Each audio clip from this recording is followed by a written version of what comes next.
Sir, let's begin perhaps with your response to Masungi, particularly on that there was a contractual failure on the part of DENR to clear the area. We're talking here about two housing contracts. Okay. The first housing contract was the 1997 joint venture agreement covering an area of 130 hectares. And after several years, they added another site. This time, the adjacent 300 hectares covered by the 2002 supplemental agreement. Okay. So they're saying that the DNR failed to provide or put them in a peaceful occupation because there were several claimants. But records would show that they control these areas up to now. Okay. They allow several tourists to come inside with a fee na hindi nangingialam ang DNR doon. That's why our attention was called by the Commission on Audit saying that nasan yung accomplishment report ninyo for the housing units. When was this? Yung COA report na yun na nagising kayo? That was in 2014. Yeah, Ang tagal na rin. Yes. Because under the contract, they were given 5 years to implement the housing project.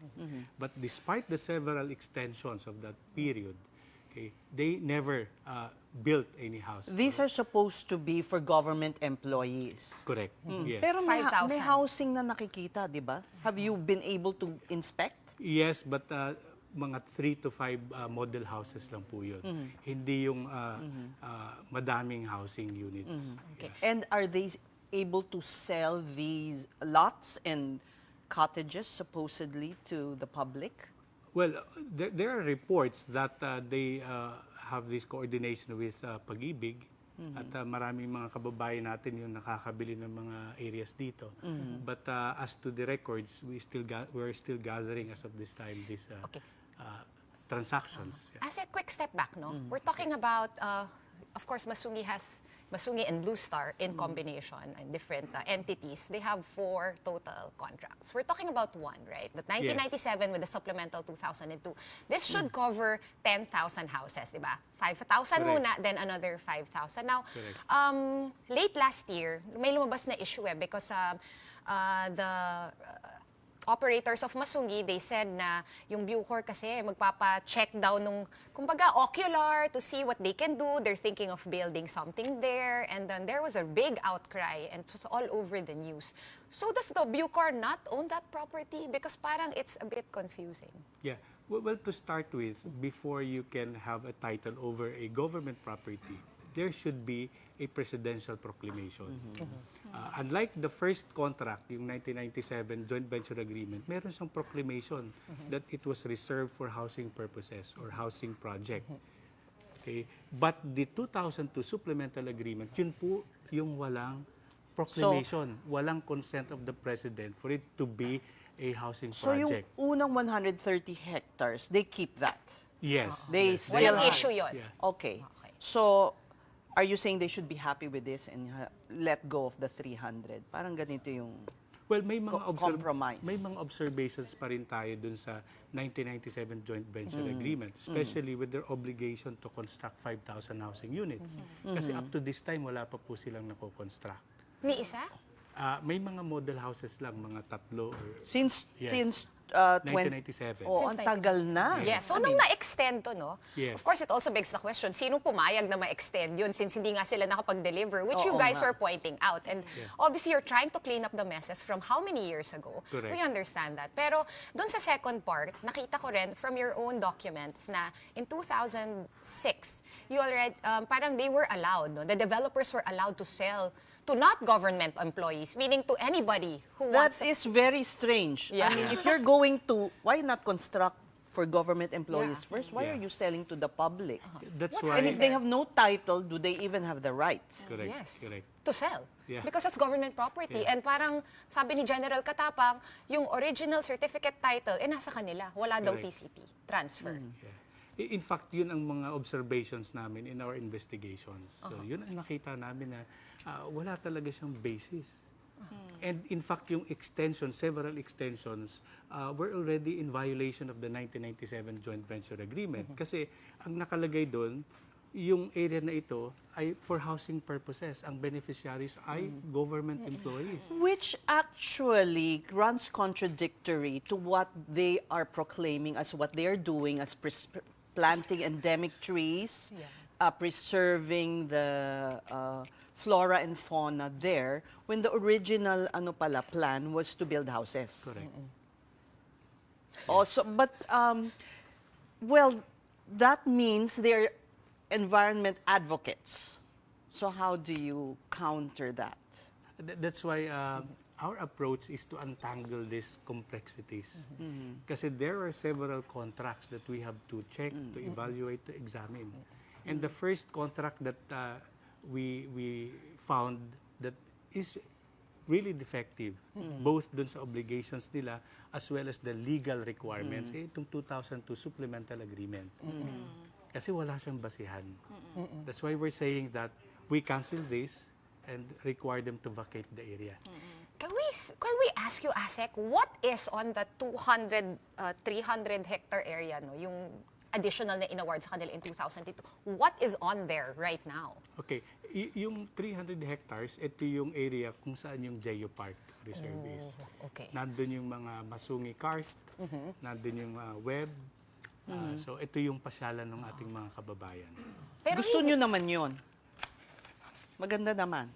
Well, nakita natin that wala naman tayong sinasabing hindi maganda yung conservation doon. But what we want is to untangle the contracts na nag-overlap with each other. by untangling, does this mean the DENR is willing to renegotiate a more, kumbaga, mas malinaw and mas cohesive na type of agreement or contract with the developers? Or is this really the end of the road for any negotiation? Well, what we want here is to comply with the law. Kung ano yung sinasabi po ng batas, yun po ang gagawin ng DENR. Unang-una, bound po tayo kung ito ay protected area. Ang batas po natin is yung National Integrated Protected Area System, kung saan ang dapat mga siwa rito ay isang board, yung Protected Area Management Board, na ang nag-head po dyan is DENR, kasama po dyan yung ating LGUs, yung mga non-government organizations, and yung other stakeholders. Are they not doing a good job of protecting the environment there? May mga rangers na nabaril. Supposedly, ng mga illegal quarriers, etc. Well, established na rito yung ating PAMBI. We have to remember that yung area na ito straddles 3 protected areas. Yung Upper Marikina River Basin Protected Landscape, and then dun sa may taas yung kaliwa Forest Reserve, and then yung Presidential Proclamation 1636. So tatlong protected areas ang nakakasakop dito sa area ng 300 hectares. 3 protected areas within the 300 hectares. And can we clarify lang, no, yung kiniklaim ng Bucor na nasa kanila yung original certificate title, yun din ba yung 300? Same 300 hectares, or is this a different 300 hectares? It's the same area. So yung How did Bucor get that? there was a presidential proclamation for that. So So nasa kanila yung... So are you, do you recognize Bucor as the owner, or as the, I don't know, the holder of the rights to the land? Well, we have to recognize because it's provided at the instruction of the Office of the President. Does Bucor have any agreements with Masungi or Blue Star? As of this time, wala po kaming alam na agreement. So, Ang gulo pareho kayong government agency. Nagkagulo sila. Yeah. Nagkagulo Papawi. sila last year because of that. Kasi nga papatignan ng Bucor, ng BJMP. Tapos medyo nagkaroon ng furor, no, from the side of the foundation saying, hala, pupunta dito. You know, they raised the alarm na titignan nila to. And then DOJ Secretary Remulla was very firm na, you know, yung title ay nasa Bucor. Bucor. Yeah. Well, if I may ask, Asec, no. Well, you've given Blue Star 15 days to vacate the area. What happens if they don't? And well, based on their statement, they said they haven't received the notice. Yeah, we will proceed from there until na makuha nila, ma-receive yung ating notice. Pero nabigay na ba? Yes, as of this time, two means of serving the notice. We have it registered mail and through personal service. The personal service, wala pa po kaming confirmation whether it was personally received by them. So when does the 15 days start? The Upon period? receipt of that notice. And how will, can they just be, this might be simple mind, can they just be like, I'm not gonna reply, you know? And then What or happened? say that, I oh, wala na received yung the What receipt. happens if they ignore? Yeah, a lot of people do that. Yeah, well, the order says, or the letter says that if you receive this within 15 days and you did not reply, then we will take appropriate action. So, police action na yan. We will do Sheriff that if maybe. it's necessary. So who will run that Masungi Georeserve park where people, the public go? Well, we have to coordinate with the Department of Justice, considering that the title is already under the name of that office, as well as the other one, our regional office, DENR Calabarzon. Did you consult other government agencies on this move? I mean, are you working with the Solicitor General, DOJ, and all the other agencies that may be involved here? Yeah, we have meetings with the Office of the Solicitor General in Okay. preparation for the cases to be filed, and we have also coordinated with the LGUs and other stakeholders in the area. But they have become like the poster for environmental protection. The symbol. They Are you have saying won a lot it's of false? Oh yeah. Awards, Yeah, a lot of awards. not just here, but Oo. internationally. Are you saying it's fake? Well, we acknowledge that there is no monopoly in protecting the environment. Lahat naman tayo capable of protecting the environment. What we're saying is that we will just comply with the law. As of now, defective po yung contract na pinangahawakan nila. And we have to fix that. Pero yung 130, okay kayo doon na the original agreement is Or- is still above board. Or is that The also under review? Yeah, it's under review. So all 4 contracts are under review. Correct. But But right in your now, opinion, 2002 was the most egregious one. That's why this was the first. Yeah, right now we have examined that and we found that it's really defective. So we have to take action. I understand also that in their statement at least, pwede namang idaan sa negosasyon, sa usapan. Have there been such attempts? In the previous administration, we have done that. In fact, there was a committee to negotiate with them. But it was already overtaken by events. Nagpalit-palit ng administration. And in this administration, we were instructed to evaluate these contracts.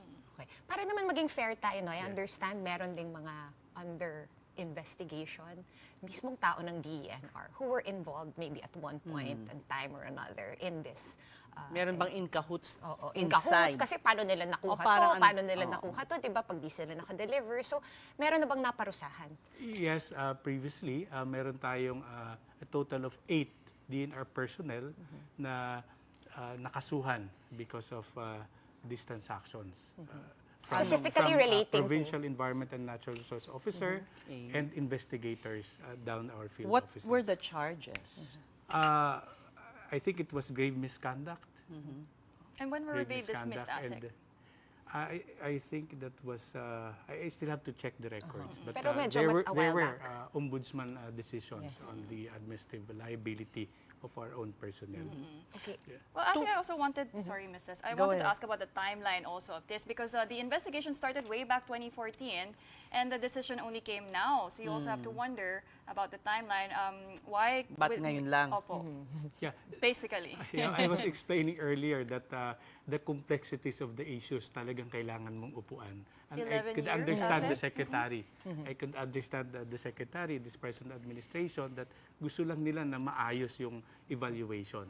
Kasi they understand also the situation of the Masungi. Okay, just to make it clear, no? Ang unang pakay ay magtayo ng bahay at hindi magkaroon ng park at hindi maging tigabantay ng Kalikasan. puno, ng kalikasan. Yeah. Tama ba? Based- Because ngayon, yun ang sinasabi nilang unang mahalagang ginagawa nila eh. Tigabantay, pigil ng mga quarrying, pagputol, etc. And pagdagdag ng mga Because puno. this, yeah, Yeah. but housing pala. Tama ba? So, and then follow up. Did they just create this park, or am I putting words in your mouth to make it appear like, like there's a showcase? Yeah, the original plan was really for housing. housing project. So that's the first one. Nakapasok sila dun sa area because of these contracts. Housing talaga. That's why yung kanilang company is Blue Star Construction and Development Corporation. Because yun talaga yung pakay nila eh. Kakontrata sila ng gobyerno. Sino ba yung DNR secretary noong 1997? Secretary Victor Ramos. Yeah. Okay. And this was under the FVR admin, pero Yes. no relation to FVR, no? Yes, yes. Okay. And you're saying there were no bidding also in the 2014 contract naman? To 2002. 2002. Nalito na nga ako. But Asec, you also have the foundation insisting that, based on the provisions of the law, there's no need for a bidding process to expand. Tama po ba sila doon? Doon sa 202. Yeah. Yes. Well, they have to check the procurement laws natin because it says there that kapag yung original contract mo is ganito kalaki, yung supplemental mo dapat hindi ganon kalaki. Ito kasi nangyari is 130 hectares original contract, pero yung supplemental niya is di hamak na mas malaki, 300 hectares. At walang bidding. And different areas. So yun yung very imminent dun sa ating nakita na may irregularity when it comes to our procurement process. I'm just curious, no, since para naman di ma-feel ni Masungi na isinisingle out nyo sila. I know you're studying and reviewing their contracts, pero meron pa ba kayong maraming similar reviews ongoing about, other locations, other protected areas, other reserves? Oh yes. Tuloy-tuloy po yung aming enforcement, especially yung mga violators ng ating mga teneural instruments. Yung ating mga instruments sa protected areas, yung ating special agreement on protected areas. Tinututukan namin yung compliance ng ating mga partners. And dun sa allegation nila, no, this was middle of last year to about September, October. Ang sinasabi nila, gusto nyong ibawi yung kontrata that they can foresee that this is going to happen, anticipate it, because ibibigay nyo daw sa mga quarriers, ibibigay daw sa mga nagpapatayo ng mga windmills. How true Wala is pong that? ganong pronouncement yung ating administration. And in fact, ang gusto lang talaga natin maayos itong mga contracts na execute natin. So, Asec, can they appeal? Can the foundation appeal this decision? well, I cannot preempt them, but may proseso po tayo. That's why we're observing this process provided by law. Okay, looks like this is only the beginning. All right, yeah, this is going to be a saga, which I'm still trying to understand. Thank you so much, Asec Thank you, thank Norlito Eneran of DNR. Thank you for joining the big story.